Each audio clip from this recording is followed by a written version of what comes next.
आलोक मेहता वही बोल रहा है जो जगदेव बाबू ने बोला था, 100 में 90 शोषित है, 90 भाग हमारा है, 10 का शासन 90 पर नहीं चलेगा, नहीं चलेगा। पूरे उत्तर भारत में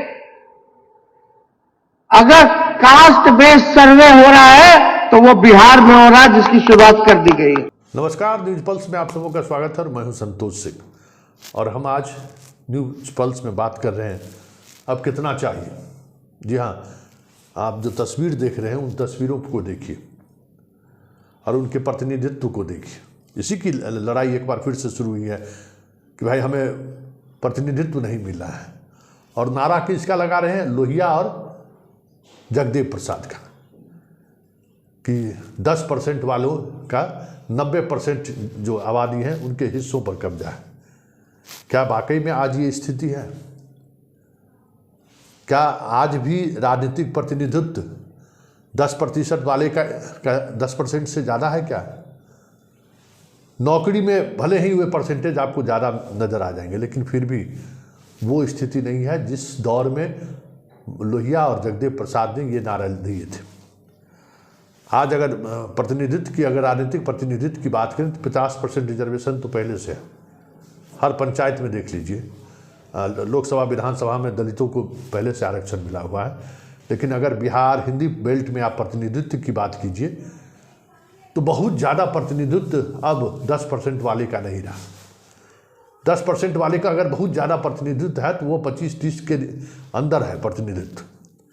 तो वो जो कहा जा रहा था एक दौर में, जो नारे लगाए गए थे, आज वो नारे प्रासंगिक नहीं है। नौकरी में भी कमोबेश यही स्थिति है।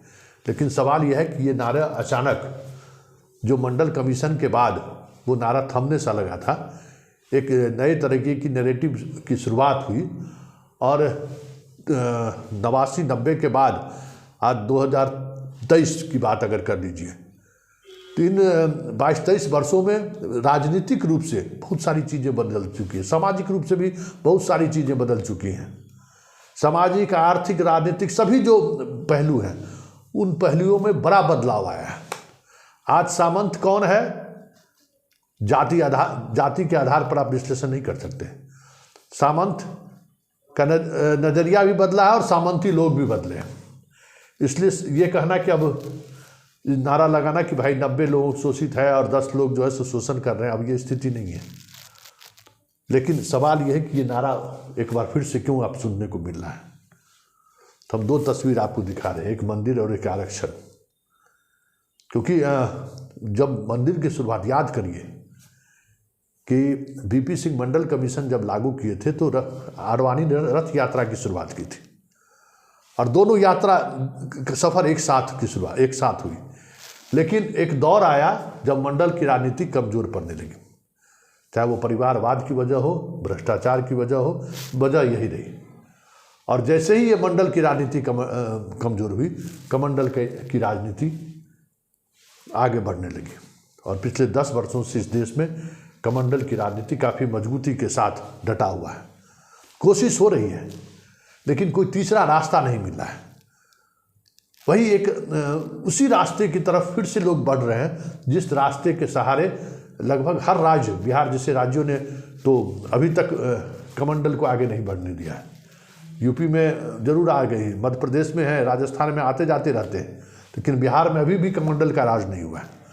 तो ये जो एक नैरेटिव बनाने की कोशिश हुई है, तो एक बार फिर से उसकी वजह यही है। यही समझने की जरूरत है कि जो सत्ता को लेकर जो संघर्ष चल रहा है इन दिनों, उस संघर्ष में जिस नैरेटिव के सहारे सत्ता पर काबिज होने की कोशिश चल रही है, उसमें एक तरफ मंडल है तो दूसरी तरफ कमंडल है। मंडल के पास नारा क्या है? पिछड़ा पावे, 90% आबादी है, 10% वाले हम पर। यही कह के अपने समाज के लोगों को बरगला सकते हैं, क्योंकि उनके पास कुछ और नया नारा इन दिनों, इतने वर्षों बाद वो गढ़ नहीं पाए हैं कि हम इसको कैसे आगे बढ़ाएं। यही स्थिति कमंडल वालों की भी है कि राम से ये आगे नहीं बढ़ पाए। 90-91 में जो आडवाणी ने जो रथ यात्रा राम के सहारे निकाला, आज भी राम के सहारे ही गद्दी पे। और इनका राम भी संकट में है, क्योंकि राम मंदिर बनने के बाद इनके पास कोई इस तरह का एजेंडा नहीं है जिस एजेंडे के सहारे ये देश पर राज करे। हिंदू मुसलमान नैरेटिव बनाने की कोशिश कर रहे हैं तो ये जो सत्ता में का जो संघर्ष चल रहा है, उस संघर्ष को कैसे हम अपनी तरफ मोड़ लें, या उस संघर्ष में ऐसी कौन सी बातें जनता तक पहुंचाएं जिस वजह से जनता हमारे साथ एक बार फिर से आ खड़ी हो। उसमें मंडल एक सहज रास्ता है।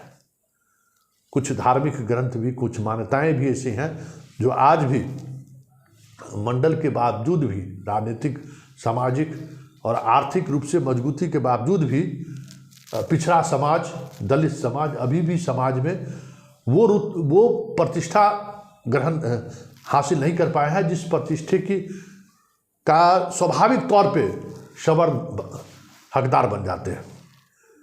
तो ये इसी को दिखाकर वो राजनीति करना चाहते हैं, और यही राजनीति है।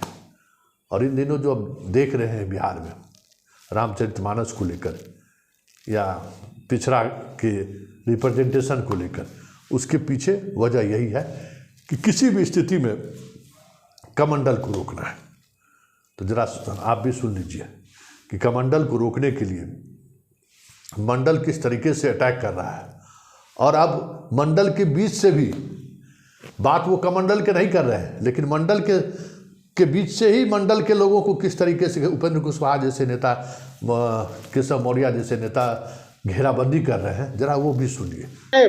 या उस समय के लोगों ने जो छीनकर सत्ता वहां से लाई, सत्ता कहां सिमट कर रह गई, सत्ता कहां लिपट कर रह गई है। भाई और मित्रों, आज इसको समझने की जरूरत है, इसको समझने की जरूरत है। सत्ता 10% के लोगों के हाथ में आज भी है, लेकिन उनके हाथ में नहीं है जो उस समय हुआ करते थे। आज दूसरे लोग हैं जिनके हाथ में सत्ता सिमट कर रह गई है। भी बनता था, उस भी हिस्से को छीनकर मुख्यमंत्री जी ने किस तरीके से अपनी कुर्सी को बचाकर रखें, ये प्रयास उन्होंने कभी नहीं छोड़ा।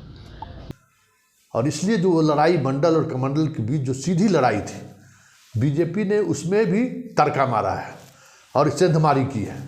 सेंधमारी क्या की है कि नारा तो कमंडल का है, लेकिन साथ में सोशल इंजीनियरिंग को भी उन्होंने शामिल कर, जैसे नीतीश कुमार नारा विकास कर दिया, लेकिन साथ में सोशल इंजीनियरिंग भी। तो दोनों के सहारे ही वो सत्ता में नीतीश भी बने रहे, मोदी भी बने हुए हैं। और ये जो छटपटाहट अब क्षेत्रीय दलों को देख रहे हैं, जो 30 वर्षों से अलग अलग राज्यों में शासन किए हैं, वो उसी की छटपटाहट है कि कैसे एक बार फिर से हमारे हाथ में सत्ता आए। तो यही नैरेटिव है और इसी नैरेटिव को समझने की जरूरत है।